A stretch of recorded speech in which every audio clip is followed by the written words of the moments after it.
বন্ধুরা, আজকে একটা দারুণ ঘটনা ঘটেছে। আমাদের এখানে এগুলোকে হেলে সাপ বলে, জানি না কোথায় কী নামে বলে। সকালবেলা আমি যখন বাড়িতে বসে ভিডিও এডিট করছিলাম, দেখি চারিদিক থেকে সাপ ঢুকছে বাড়িতে। আমি তো চমকে গেলাম, কাছে গিয়ে দেখলাম মা সাপটা প্রথম আমার দিকে তেড়ে আসছিল। সম্ভবত মাই তার সন্তানদের কীভাবে নিয়ে যায়, খাবার কি করে ধরতে হয়, কীভাবে সব কিছু ওদের শেখায় আর কি। তো এখানে অল্প কটা আছে, বাকিগুলো চারিদিকে ছড়িয়ে ছিটিয়ে গেছে। বাচ্চাগুলো তেড়ে আসছিল গায়ের দিকে। হেলে সাপে কামড়ালে বিষ হয় না, সেই হিসাবে আমি একটু কাছেই ছিলাম, না হলে আমি সাপ প্রচুর ভয় পাই। তাও এদেরকে দেখে ভয় পাচ্ছিলাম। চারদিক থেকে দৌড়াদৌড়ি করে ওরা বাড়িতে আসছিল এবং গায়ের দিকে ছুটে আসছিল। আর অবশেষে এক জায়গায় জড়ো হয়েছে। আশেপাশে দুই একটা এদিক সেদিক ঘুরে বেড়াচ্ছে, সবকটা এক জায়গায় নেই কিন্তু। এই দেখুন, এদিক থেকে একটা ঢুকছে, আমার দিকে আসছে।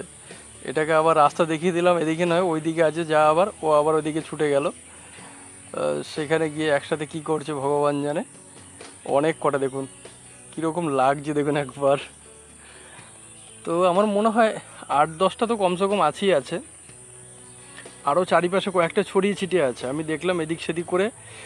সেগুলোকে আর আমি ক্যামেরার মধ্যে আনতে পারিনি আর কি। একসাথে সব কটা দেখুন কীভাবে, ওই মাটা যেদিকে যাচ্ছে সব কটা দেখুন সেদিকে যাচ্ছে একসাথে।